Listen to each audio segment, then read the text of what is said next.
Hi everyone, welcome to Chapter 5 on Civil Rights.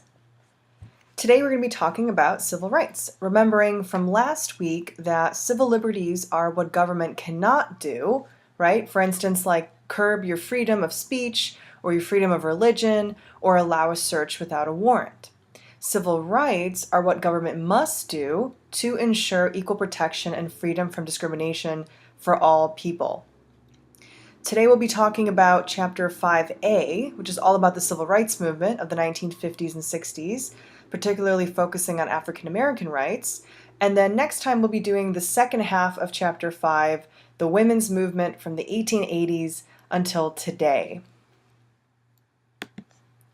So I talk a lot about history, and it's really important. Things that happened hundreds of years ago, the relationships that were made, the power differences and the privilege that was afforded to certain people continue to play a role in politics today. And you can see this in a lot of countries, not just the US.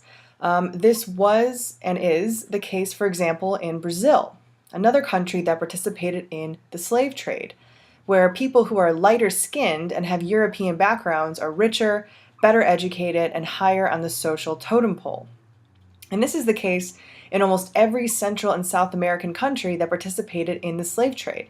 And of course, it's true for the US as well. African Americans, and you can argue Native Americans as well, have a history that has kept them structurally and socially from white privilege. What is it like to be an African American in the US? Well, based on the 2013 census, 13% of the U.S. population is African American. That's about 41 million people.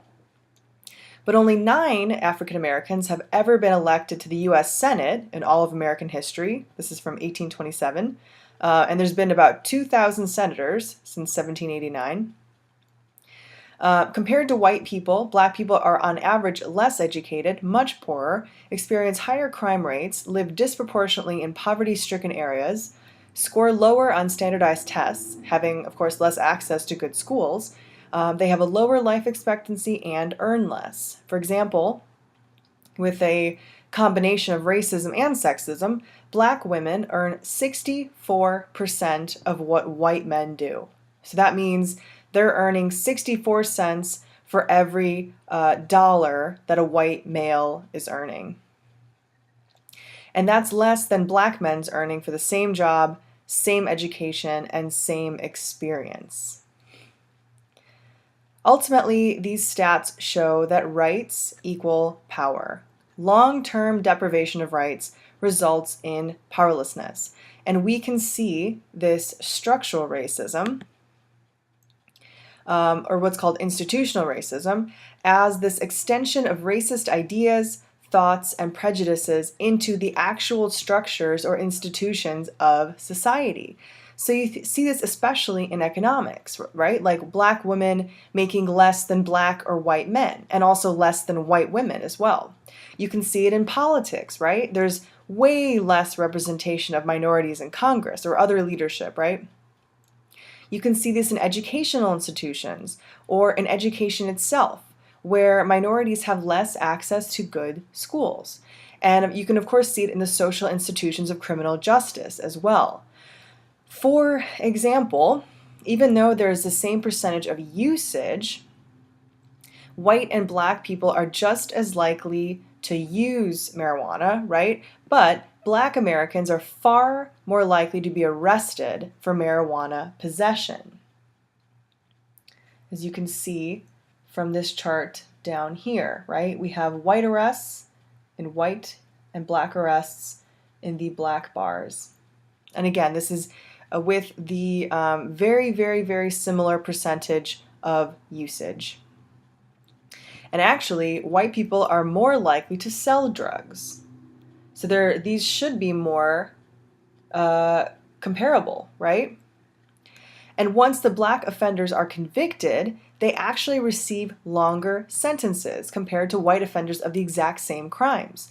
The U.S. Sentencing Commission stated that in the federal system, black offenders receive sentences that are 10% longer than white offenders for the same crimes. And if that doesn't sound like a lot to you, if 10% longer Doesn't sound like that big of a deal. Imagine if that was you, right? Same crime, and someone is getting off earlier than you just because their skin is a different color. For the pie chart above here, the top right, you see the demographics of New York City, right? So it looks like about 30% each of white, Hispanic, and black people, give or take a couple percent, right? But then you look at the pie chart on the left here, which designates the time somebody was stopped and frisked by the police, right? When they're stopped and questioned for some reason, for any reason really. You can see here, Black and Hispanic people make up an average of 85% of the stops under the program, right?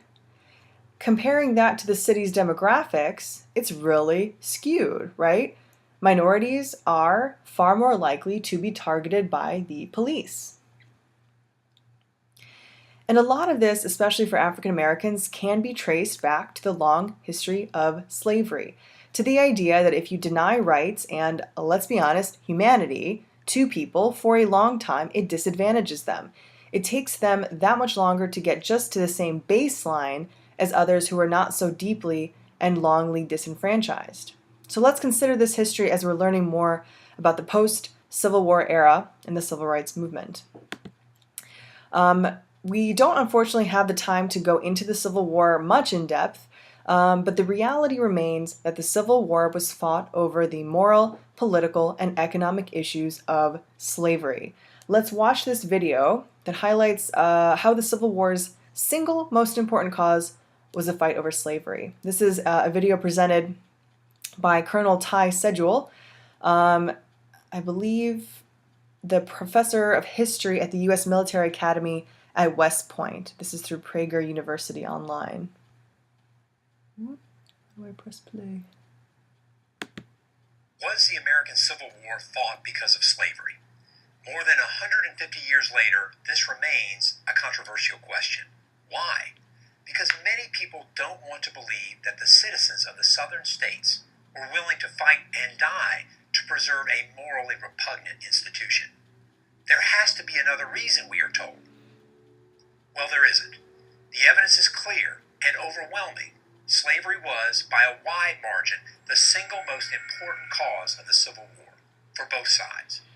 Before the presidential election of 1860, a South Carolina newspaper warned that the issue before the country was the extinction of slavery, and called on all who were not prepared to surrender the institution to act. Shortly after Abraham Lincoln's victory, they did. The secession documents of every southern state made clear, crystal clear, that they were leaving the Union in order to protect their peculiar institution of slavery, a phrase that at the time meant the thing special to them. The vote to secede was 169-0 in South Carolina, 166-7 in Texas, 84-15 in Mississippi. In no southern state was the vote close. Alexander Stephens of Georgia, the Confederacy's vice president, clearly articulated the views of the South in March 1861. Our new government, he said, was founded on slavery. Its foundations are laid. Its cornerstone rests upon the great truth that the Negro is not equal to the white man, that slavery, submission to the superior race, is his natural and normal condition. Yet despite the evidence, many continue to argue that other factors superseded slavery as the cause of the Civil War. Some argue that the South only wanted to protect states' rights. But this raises an obvious question. The states' rights to what? Wasn't it to maintain and spread slavery? Moreover, states' rights was not an exclusive Southern issue. All the states, North and South, sought to protect their rights. Sometimes they petitioned the federal government. Sometimes they quarreled with each other. In fact, Mississippians complained that New York had too strong a concept of states' rights because it would not allow Delta planters to bring their slaves to Manhattan.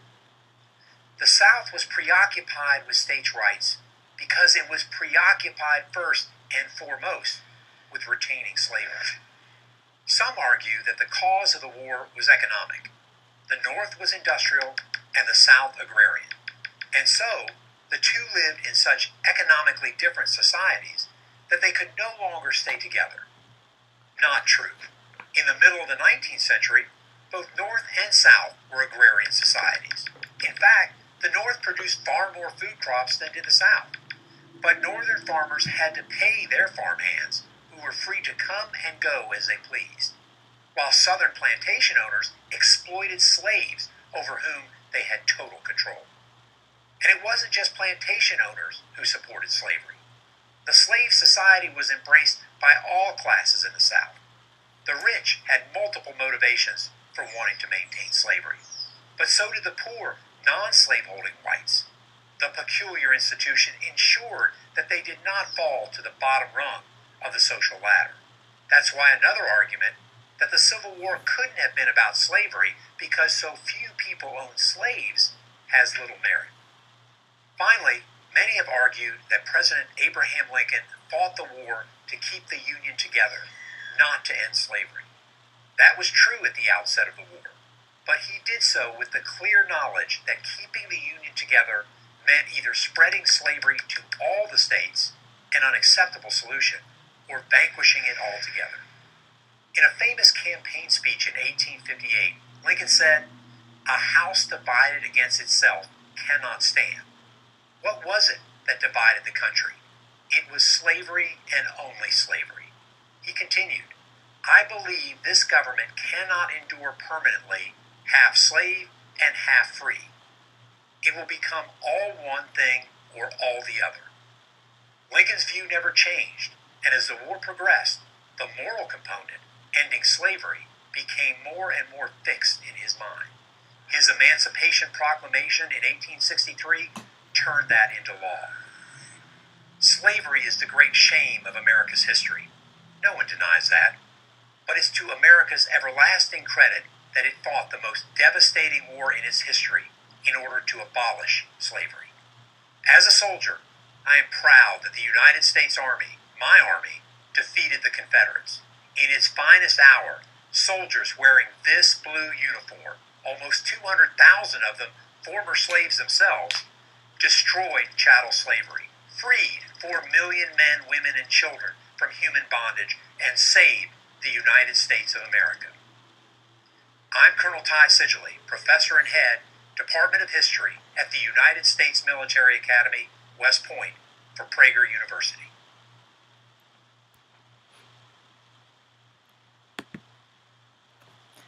So, continuing the historical context after the Civil War, the 13th Amendment passes in 1865, which bans slavery.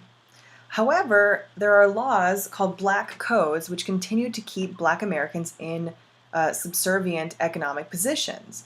A lot of times, the slave codes were just rewritten and put forth as new laws. In different states, the situation varies, but in 9 southern states, there were pretty strict vagrancy laws. This allowed local authorities to arrest people, i.e. Black people, for minor infractions and then commit them to involuntary labor. It was a kind of convict leasing program.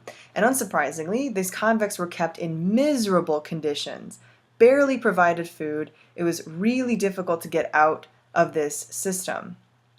I mean, these codes were incredibly inhumane, and they basically maintained a condition slightly better than slavery. It's slavery by another name. There's actually a really great book. I have forgot the author, but I can link it in this module. The title of that book is called Slavery by Another Name, and it is an incredible look into this period of history. So the 14th Amendment is passed trying to deal with this, right? Trying to make these black codes unconstitutional by guaranteeing all people born or naturalized in the U.S. the rights of citizenship, right? And that no state could deprive any citizen, right, of life, liberty, or property without due process of the law, or deny anybody equal protection under the law. The 15th Amendment soon follows, which extends the right of voting, suffrage, right, to all adult males, including minorities. However, even with all these amendments, there's still significant issues. So the 15th Amendment made it so you couldn't deny someone the vote, right, because of their race or their previous condition of servitude, right? You cannot deny someone the vote because they're black or they were slaves previously. But the people who were against the rights of African Americans tried to deny them the vote on other bases that were technically legal. For example, they passed poll taxes, which require people to pay a small fee to cast their vote. Of course, many people, and especially people who were previously slaves, were really too poor to pay, so effectively their vote was taken away. Similarly, with literacy tests, many African Americans were denied an education when they were slaves, so they couldn't read. And even the ones that could read couldn't even vote because there was unfair administrations of these literacy tests. To allow illiterate or poor white people to vote, to sort of get around these, they passed what was called the grandfather clauses, which grandfathered certain people in. And what this means is that the new laws would not be applied to the people who could vote before 1867. And as we can see on the dates, who could vote before 1867? White people, right? When was universal suffrage passed? 1870, right? So, in effect, these are legal ways in getting around the universal suffrage, right? And these laws were not called black codes, they're known as Jim Crow laws, since they technically obeyed the 15th Amendment. Blacks were not denied the vote because of their race or their previous condition of servitude, right? So it was devastatingly effective. By 1910, there was a huge drop in the registration of black votes, and incidentally also poor illiterate whites. Jim Crow laws also allowed for segregation, right? Separate facilities for black and white Americans, for everything from bathrooms to travel to education to leisure activities. And if you're wondering how this was legal, since the 14th Amendment ensures equal protection for all people, well, the Supreme Court basically ruled that the amendment only applied to the behavior of states, not private individuals. Basically, states couldn't discriminate, but individuals could. And then you have the case Plessy v. Ferguson in 1896. Right, you have the separate but equal ruling. You have the trains in Louisiana, the trains in Louisiana, right? Homer Plessy was a black man, right? But he chose to sit in the white section because he was only 1/8 black, but that was enough to be forced to sit in the black section. He refuses to go back there. He's arrested. He appeals his conviction to the Supreme Court, which actually rules against him. And this cements this separate but equal ruling, right? That this idea that you could separate people while still maintaining their equality. Totally bonkers, totally not true. The image on the left here, this one, is a real image of two water fountains, I believe, I want to say the 40s. One is for white people, right? And one is for non-white people. And as you can see, I'm pretty sure the same water goes to both, which is kind of an interesting symbolism. And then we have this cartoon right here, this like sort of a political cartoon, right? What is this cartoon trying to designate? What is it trying to show, right? The white fountain looks beautiful, it's perfect, it has all these, ornate details. And then the black fountain looks like something you'd find in the middle of the woods, right? This shows the reality that you cannot be separate and equal. Separate means unequal, right?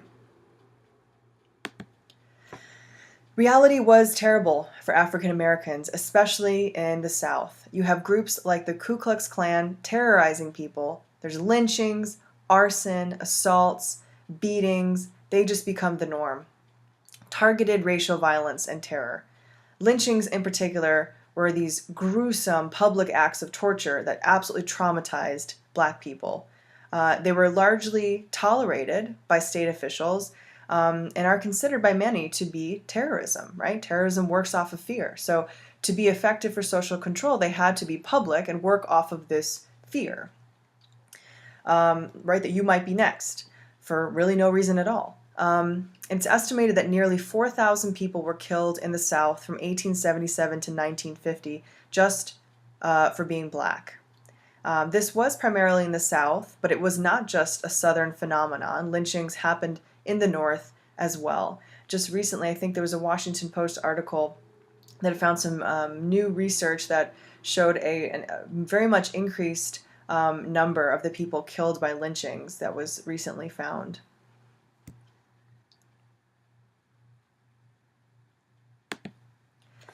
So, because of the 14th Amendment, you have these formal rights afforded to minorities, but they really are at the national level, right? Most state governments were not enforcing equal protection for all people, right? So, the rights that minorities have were mostly in theory, not so much in practice. In 1910, or actually maybe 1909, as we can see here, the NAACP was formed, which worked to help Black individuals and to raise awareness for issues in race relations. They also worked to change laws and court rulings that gave African Americans more actual equality. One of the first challenges that the NAACP took on was against segregation, and they started in law schools. They were thinking that the judges, right, the Supreme Court judges, would see this as an obvious unfair situation because the judges are trained as lawyers, right? So again, they kind of focused on law schools, on desegregating law schools. And then this eventually went down to the areas of early or middle education, which culminated in the hugely landmark case for integration and minority rights, Brown v. Board of Education of Topeka, or you could say Brown versus Board, or Brown versus Board of Education.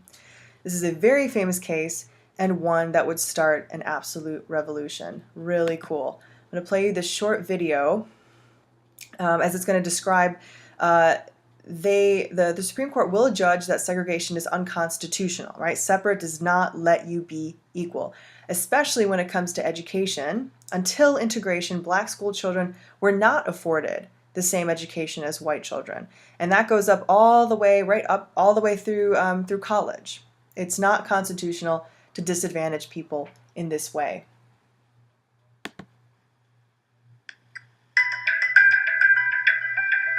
Separate but equal. For more than half a century, these three words plagued America. The doctrine, separate but equal, provided the legal basis for racial segregation in the United States from 1896 until 1954, when the Supreme Court handed down the landmark decision Brown versus Board of Education. The justices declared that segregation by law violates the 14th Amendment of the Constitution. Passed just after the Civil War, the 14th Amendment guaranteed rights to all citizens regardless of color.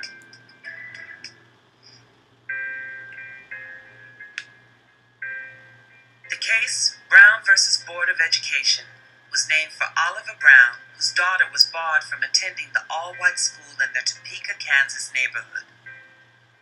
In 1951, the NAACP filed a class action lawsuit on behalf of Brown and others. The following year, the Supreme Court agreed to hear that case and 4 others challenging racial segregation in schools. Collectively, the 5 were heard under the single name Brown versus Board of Education. Among those arguing for the plaintiffs was Thurgood Marshall, who would later be the first African American named to the Supreme Court. On May 17, 1954, Thurgood Marshall and his legal team scored an historic victory in the struggle for civil rights. On that day, Chief Justice Earl Warren announced the court's unanimous decision. Separate was inherently unequal and was therefore unconstitutional. landmark ruling was met with resistance and anger across the South, and integration was slow in coming. But Brown versus Board of Education broke the back of segregation and helped spark the civil rights movement.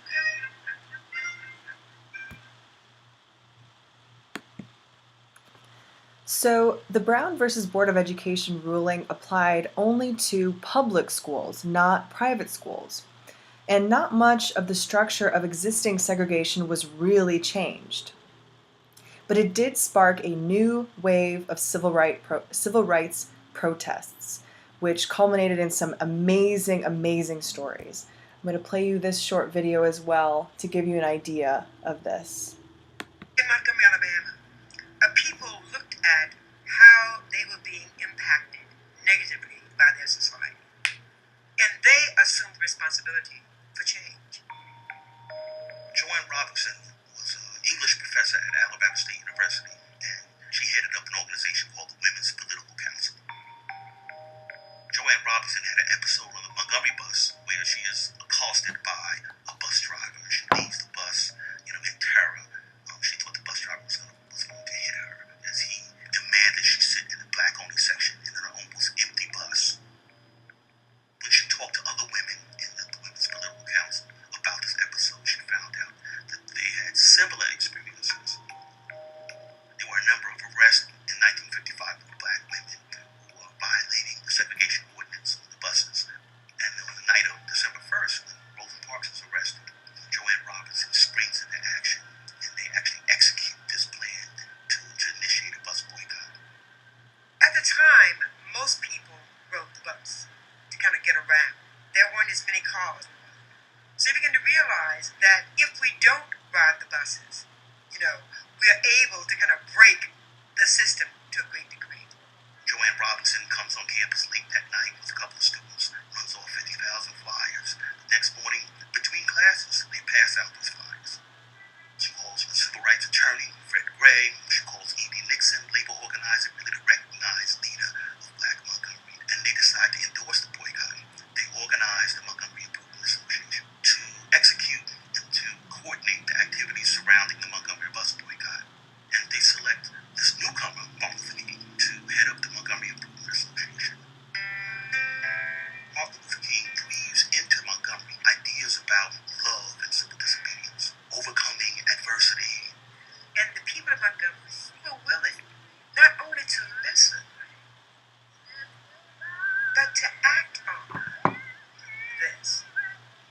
I was the NAACP Youth Council president, and I participated in the boycott. I walked to school, and we just saw the empty buses go by because there were no black people on them.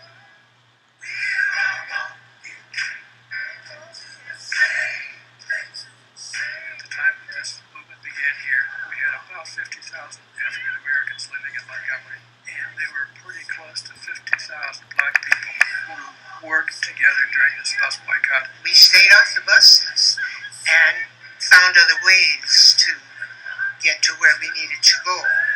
So they bought station wagons.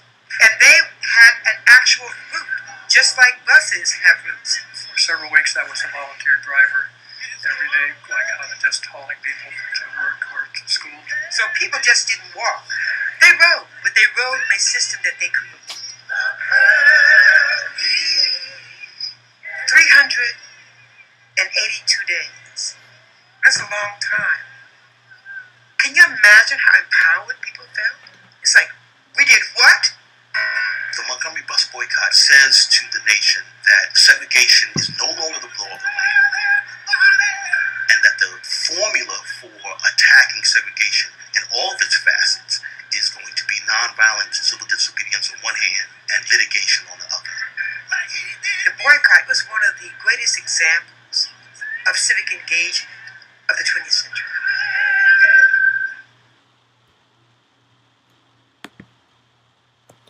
So pretty amazing. This bus boycott launched a new era of working towards equal rights. As the video mentioned, one of the leaders was actually Martin Luther King Jr., who we know as a very famous civil rights leader, who led with his philosophy of violent civil disobedience. Political protests like peaceful demonstrations and marches, sit-ins at segregated lunch counters by both black and white protesters. Even though the civil rights movement used peaceful methods, the response was not always peaceful. There were attacks on protesters using police dogs, cattle prods, high-pressure water hoses, beatings, bombings, violent intimidation of all kinds. One example was in 1965 called Bloody Sunday, where police officers shot tear gas and beat nonviolent marchers with nightsticks in Selma, Alabama, hospitalizing 50 people. In 1963, there was a massive march on Washington where Martin Luther King Jr. gave his famous I Have a Dream speech. And it not only inspired the civil rights movement growing across the U.S. at the time, it is also one of the most influential and inspirational pieces of rhetoric in American history. I'll actually link a copy of that just so we can reference it. The continued political pressure of the time forced the Kennedy administration to take a more visible stand with civil rights. Kennedy sent federal mediators to Birmingham, Alabama, to negotiate the end of segregation, and then sent a massive package of civil rights legislation to Congress. Kennedy unfortunately did not get to see his proposal become law. He was assassinated in 1963. But his successor, Lyndon Johnson, also had priorities in civil rights issues. The first was the Civil Rights Act of 1964, which was the most far-reaching bill on civil rights. It banned discrimination on the basis of race, color, religion, gender, and national origins. There was no arbitrary discrimination in voter registration. There was no discrimination in public accommodations. The federal government couldn't sue to desegregate public schools and facilities. And it also established, it could sue, I misspoke there. The federal government could sue to desegregate public schools and facilities. And the Civil Rights Act also established the right to equal opportunity in employment. Equal opportunity is the opposite of nepotism. So this idea of meritocracy, right? Being judged on the merit of your work and not the color of your skin or your gender or how well connected your parents are. Then you have the Voting Rights Act of 1965. This was also passed. And it outlawed discriminatory voter registration tests. It allowed federal registration of voters and federally administered voting procedures. And again, this was all to ensure that voting rights were not being infringed upon, and also made sure that there could be no local changes made to voting procedures and laws without federal approval. Remember, we talked about the inconsistency at the state levels, at the local levels of desegregation and other laws that were made. So this was actually a really awesome law that was passed because it made it so the federal government could oversee and ensure that there was actually equality at the state and local levels. Unfortunately, the Voting Rights Act of 1965 was actually revoked in 2013. And already, if you look in the news, we can see states enacting discriminatory laws against minorities to keep them from voting. For example, in Texas, they're making it a requirement to have a government-issued ID to vote. You can't even use your voter registration card. And some people are saying it's like a poll tax, right, which is totally illegal since it targets the poor, which are mostly minorities, who have a hard time paying for IDs. If you think about even in where you live, today, how much it costs to get a driver's license. In some places it's $20, in some places it's closer to $80 to $100. And for someone who's not making a lot of money, that is a huge deal. And it means that they're likely not going to get a state-issued ID, which means they're going to be barred from voting. But back in the day, it did do a lot of good. You see a huge increase in black voter registration. It doubles in the South during this time period, which was really awesome. Before we talk about the equality of opportunity, let's make sure we understand the difference between de jure and de facto discrimination. De jure discrimination, or discrimination by law, is total blatant legalized discrimination, right? An example of this is the segregation prior to the Civil Rights Movement, right? It was the law. Like the Supreme Court ruling in Plessy v. Ferguson, which upheld that idea of separate but equal, right? Think about juries or jurists, right? De jure, that's by the law, right? De facto discrimination, or you can say is discrimination by fact, right? The laws can be gone, but the past discrimination, the traditions, customs, economic statuses, or residential segregation, it keeps discrimination in place, even though it's not technically allowed, right? Just because a law changes doesn't mean people are going to change overnight and no longer be racist, right? De facto discrimination was and is especially the case in the North. Again, even after all of the legislation is passed. Laws were not keeping black and white people apart, but it's these practices that came from years and years of discrimination. So you have some ideas, some policies that go into effect in the 70s trying to counteract that. One of these is busing, basically taking students from majority white schools to majority black schools and vice versa, right? You're literally like forcibly combining different student populations, right? And unsurprisingly, it was very controversial, and there were a lot of people against the idea on both sides, actually, both races. You can see some of the benefits, right? It does integrate the schools. It gives you the outcome you want. But there are, of course, some drawbacks, right? Both sides are not really happy about their kids being so far away from their homes and not having any control over where their kids went to school.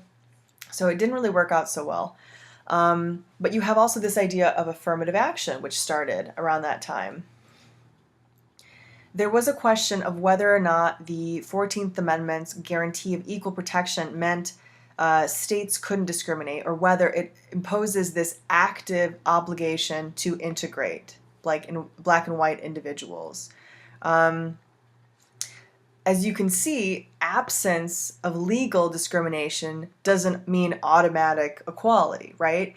So it was a question of, does the 14th Amendment mean, don't let people discriminate, or should we now go back and try to right the wrongs, the very long history of wrongs, right?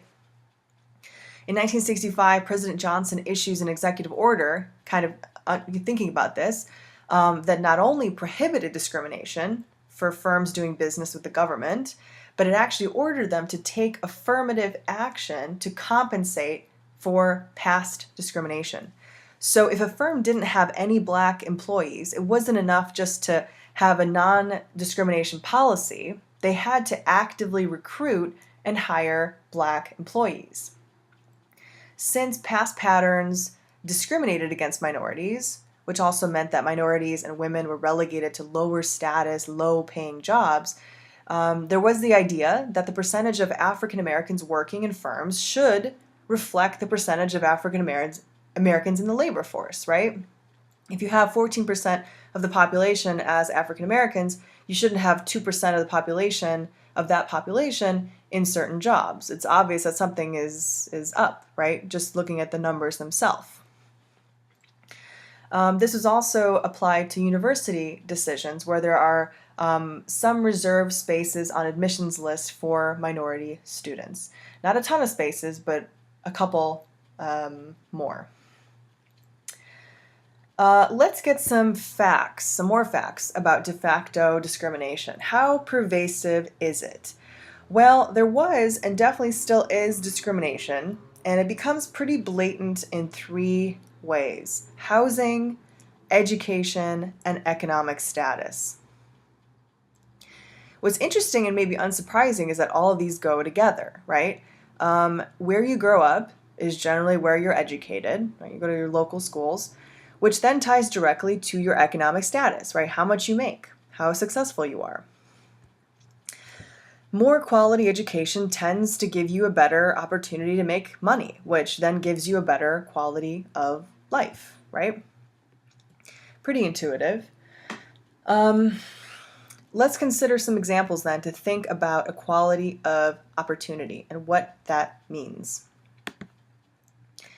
Can you guess what Tallahassee, Trenton, and Tucson all have in common? Yes, they all start with T, but that's not it. These cities all have the highest level of overall economic segregation in the US based on income, education, and occupational segregation. And a 2012 report by the Pew Research Center has shown that a segregation of upper and lower income households has actually risen in 27 out of the country's 30 largest cities. It's not getting any better. I don't know enough about Tallahassee to give you informed stats, so I'm going to use Chicago, where I'm from, which is a city that in other analyses is actually the most segregated city in the US.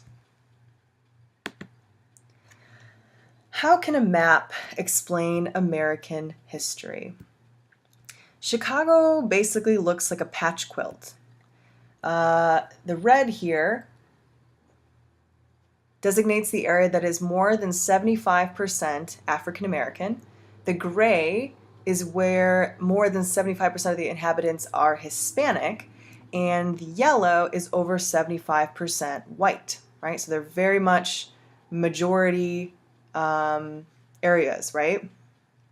All of these patches are distinct. There's very little mixing of ethnicities, and perhaps unsurprisingly, these distinct patches correlate with quality of life, right? So you have the north of Chicago, you can say this area right here, very wealthy, very nice. Here are some pictures of the north side.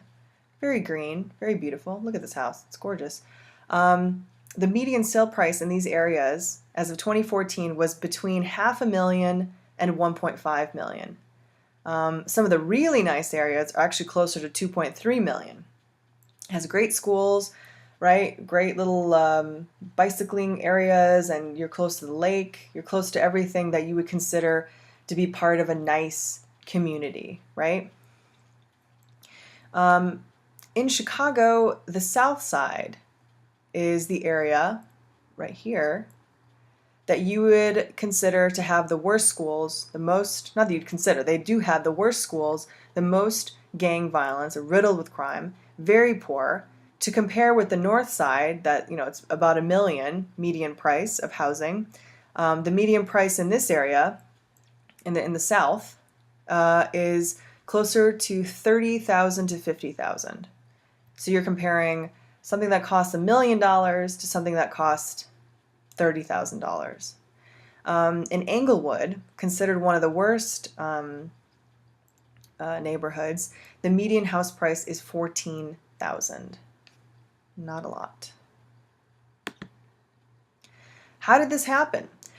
Well, we're going to have to turn back the clock quite a bit, well, a little bit, to when de jure discrimination blended with de facto, right? When the laws blended with social discrimination. In 1934, Congress created the Federal Housing Administration, which ensured private mortgages. It dropped interest rates and dropped down payments that you needed when you wanted to get a house. And it helped a lot of people, right?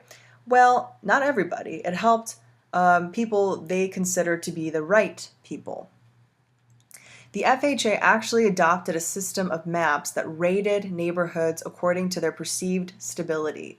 So you have green parts of the map that were rated A, right, in-demand neighborhoods, or how one appraiser put it, quote, lacked a single foreigner or Negro, end quote. These were considered good prospects for insurance, right? These rated A neighborhoods, right?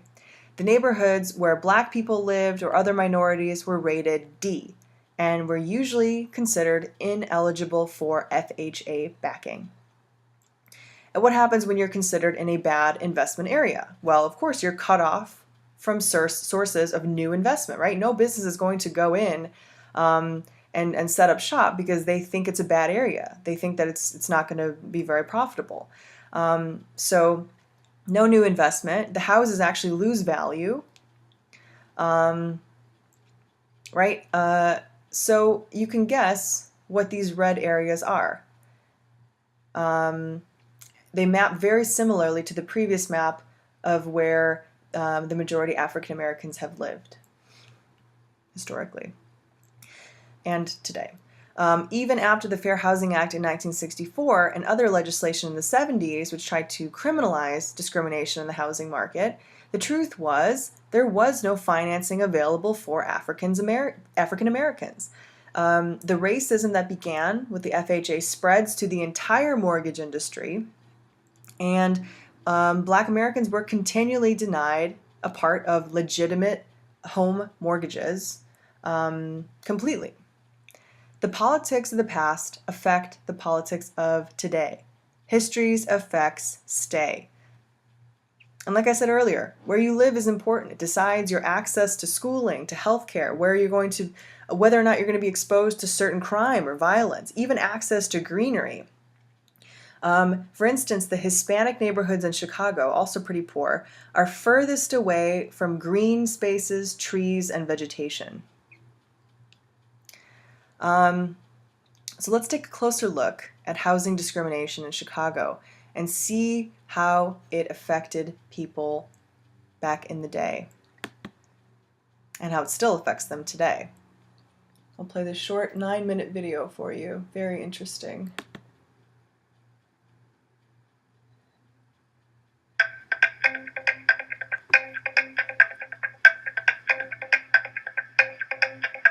The question of housing is one of the major problems this country faces.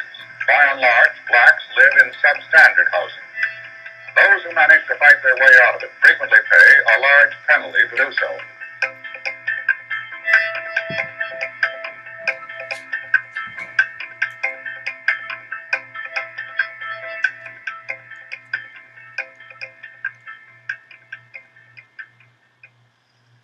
I came from Birmingham, Alabama, but I came to Chicago for a better living and a job.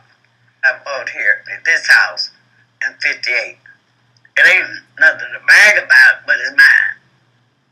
My name's Clyde Ross. I was born in Clarksville, Mississippi. I bought this house in 1958.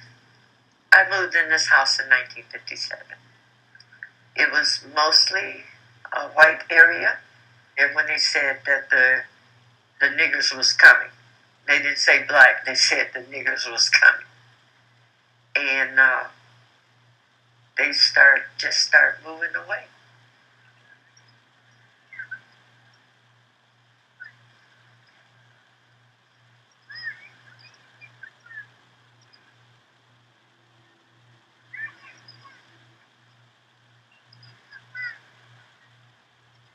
Mostly everyone that was black, they had been sold a contract. If you missed the payment in 3 months, they could take the property back. No lawyer, no nothing could help you. That was it. There are blocks like this scattered throughout the Lawndale section of Chicago's West Side Ghetto. The people who live here bought their homes from real estate speculators at double or triple their value, and they bought on contract because they couldn't get conventional or FHA mortgages. Under the contract, the buyer makes installment payments at high interest, but he bills no equity. If he defaults on even one payment at any time during the contract, he loses the property and everything he's paid into it. We'll pay $26,000 and the house was worth $12,000. That means I was overcharged quite a bit. And the contract situation was so bad till if something broke down, you had to fix it. You had to pay your water, gas, electric, the taxes, and everything else. But you had ownership. How could we be charged like that if that wasn't a law? And how would the law let them do this? But they said it was their property. They had a choice to sell it at whatever price they wanted to. And if you bought it, then that was on you. Worked 3 jobs. I worked at Channel Soup, Post Office, and I delivered pieces. 4 to 5 years. I get home at 10 o'clock every night, you know. Leave home at 6 o'clock every morning. Kids be asleep. They don't see me. And when they did see me on the weekends, I tell them something, they look at their mama and say, well, should I do it or should I not? Do it this guy, you know. I was a stranger in my own home because of this contract thing. Really a stranger. I said, this is not going to work. These people who have cheated us out of more than money, we haven't cheated out of the right to be human beings in a society. We have been cheated out of buying homes at a decent price. Now it's time now. We got a chance now. The contract buyers league have presented a chance for these people in this area to move out of this grip of society, to move up, stand on your own 2 feet, be human beings, fight for what you know is right. Fight!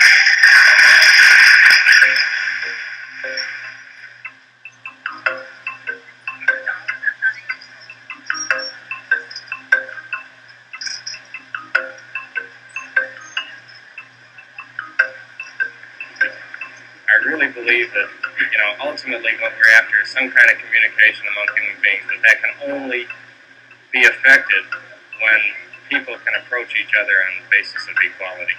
Yeah, but even though you are keeping within the law, this is really war, isn't it? Yes, it is. The college students and I went up and down the streets and asked people if they bought a contract, and we've discovered that the average overcharge was $10,000, and then computed the monthly payments so that we knew that black folks were paying a race tax of about $20,000 per family. You would just go to their house and ask them, is you on a contract? Some of them say, I don't know. Some of them didn't want to talk to you. And they would say, no, I'm on a mortgage. But when they bring the paper, I know it wasn't no mortgage because that's what I had, a piece of paper. Everybody reckon was on contract. People on the west side and the south side were being blamed for things that were not of their own making. This is the best example I can think of institutional racism. White folks created the ghetto. And it drives me crazy today even that we don't admit that. The people of Lawndale organized the Contract Buyers League. During the past year, the league began urging large numbers of buyers to withhold the payments on their contracts. By withholding the payments, the league has managed to renegotiate, enabling the buyer to build equity and saving him an average of $10,000. There were 550 families in the payment strike. People knew how to handle pickets. People knew how to handle you telling their neighbors. But when you're hitting them in the pocketbook with a payment strike, that was serious business. They said, well, you got to pay this money, it's $260 every month. No, we ain't paying you nothing until you get this contract right.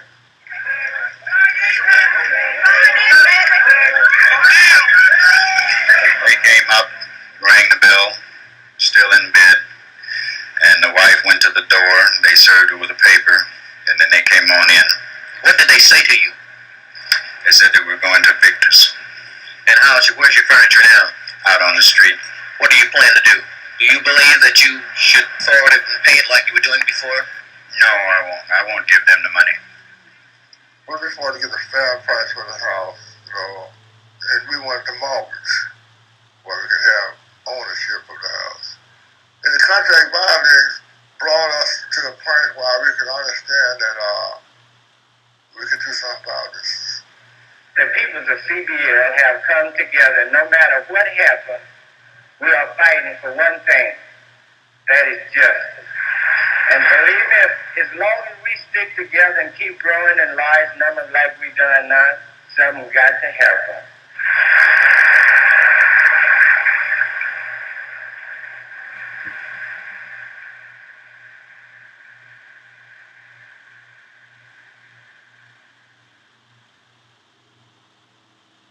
I've always wanted to own my own house because I worked for white people when I was in the South, and they had beautiful homes, and I always said one day I was going to have me one, and I finally did. The house was paid for. No more fright of losing it. It felt good. It really felt good.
So the video mentioned North Lawndale today.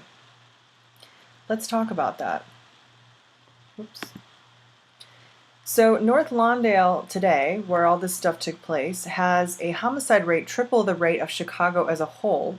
Infant mortality is twice the national average. Almost half of the citizens live below the poverty line. For a family of four, that is $24,000 a year, right? That's $2,000 a month for 4 people. Rent, food, everything. Like I mentioned, when you live in a quote-unquote bad area, there is little investment, right? There's just not a lot of work to be had. For instance, in North Lawndale in 1987, Sears left the neighborhood. That took pretty much the rest of the jobs and any semblance of hope with it. So you have this recurrent cycle of poverty that has been identified, that when poor families become impoverished for at least 3 generations, it becomes almost impossible to get out.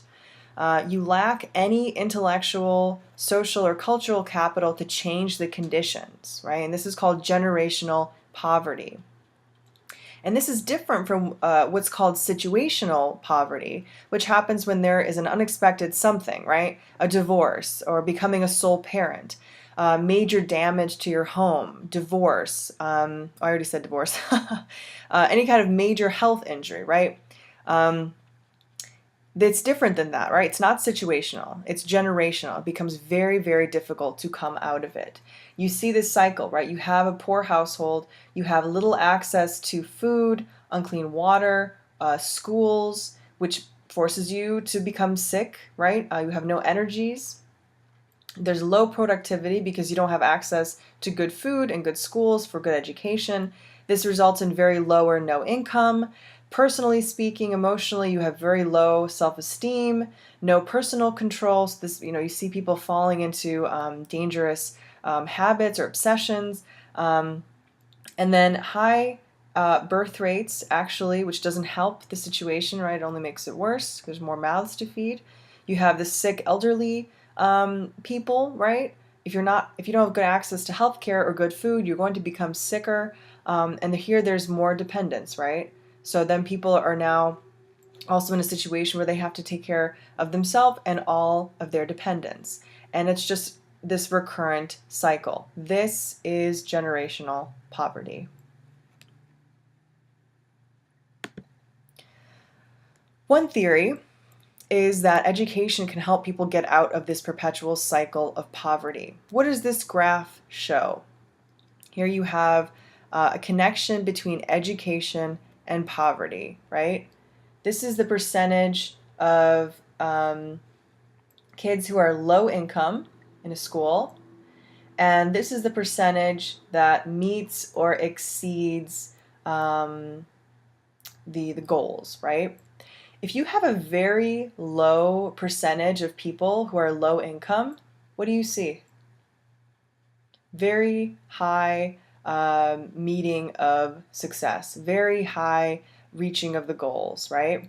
The more low income students you have, the lower the test scores and the success rates tend to be, right? This is the relationship between poverty and, for instance, test scores, poverty and education. And this is similar to housing, right? If you don't live in the right area, you're not going to have good access to good schools. 75% of kids still attend the physically closest school. So it is based on neighborhood, which we saw are generally really segregated by race and socioeconomic status. In these low-income schools, there's less funding, less teachers, less resources, higher student-to-teacher ratios, there's higher dropout rates, less rigorous curriculums, and ultimately less chance to make it out of poverty. So there is a connection between education and poverty. And what does this cartoon suggest? Here we have this iconic cartoon, right? The separate facilities, right? But this, we've also included socioeconomic status, right? So this is school segregation nowadays, right? It's the poor and the rich, which does, race does map onto this loosely, of course.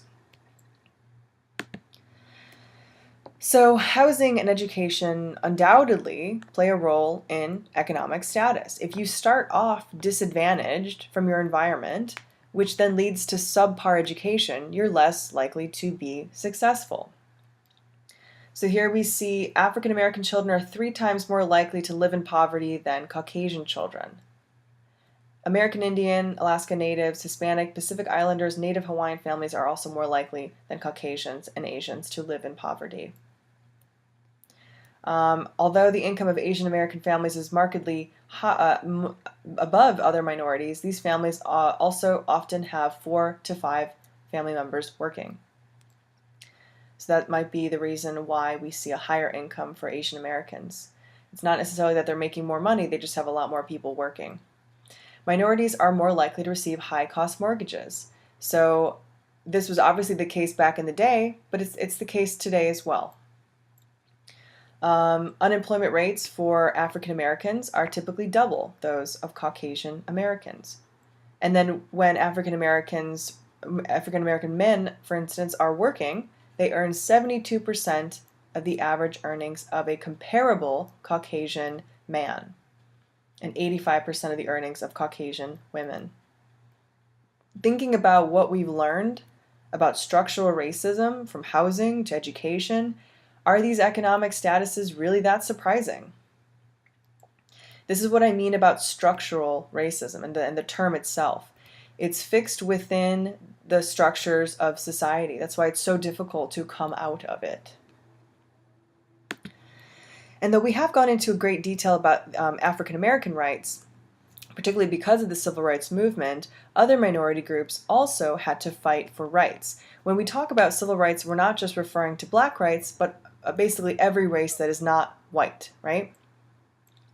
For a long time, and arguably this may still be the case, most people would argue, being non-white means having a different heritage in the American democracy.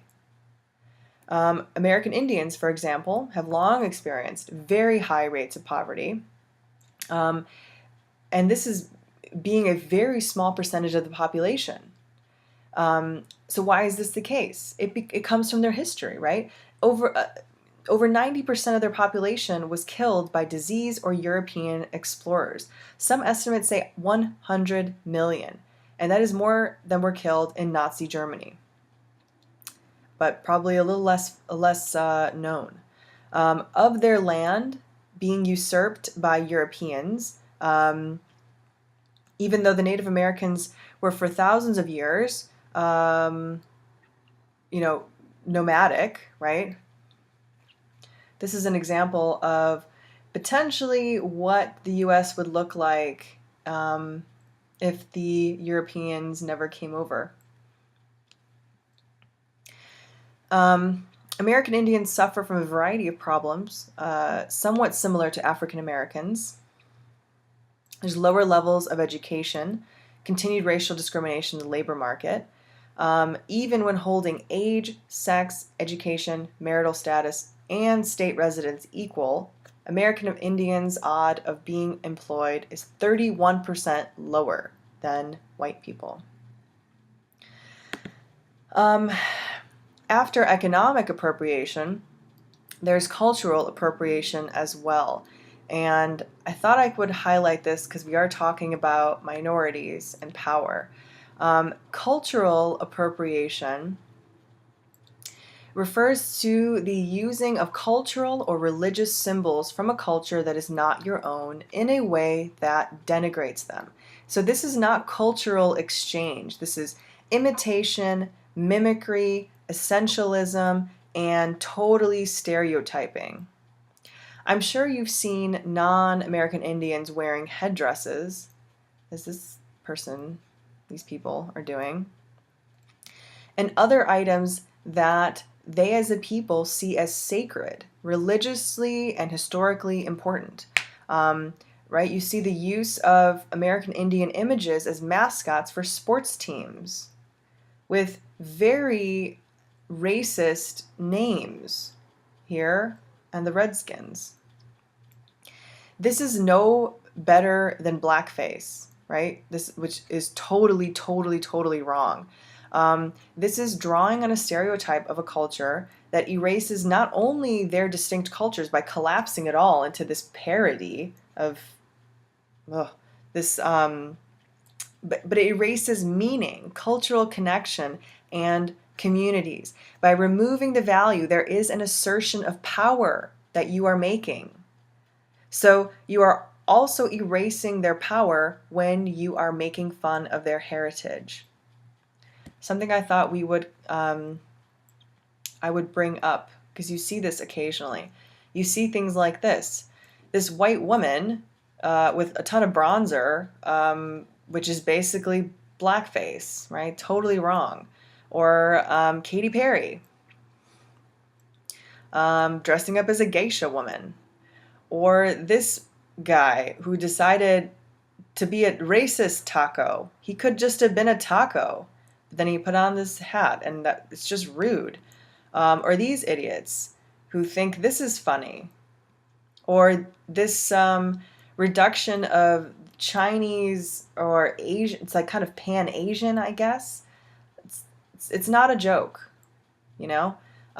This is something I thought I would highlight, just considering all the things and the history and the relationships and the total power differential that there is between people in this country and throughout the world. So thinking about all this, I want us to talk about this idea in our response papers and discussion posts. I posted this cartoon. I want you to think about some questions. I want you to answer these questions. What is this cartoon trying to convey? What are some of the disadvantages that African Americans or other minorities that they have to deal with? Besides slavery, what does this ball and chain symbolize? Do you agree with what's being depicted here, or do you disagree? Again, thinking about everything we learned today, the history, the social realities, understanding what structural racism means. Let's write about it. I'm looking forward to reading your papers and hearing the discussion. And as always, any questions, please don't hesitate.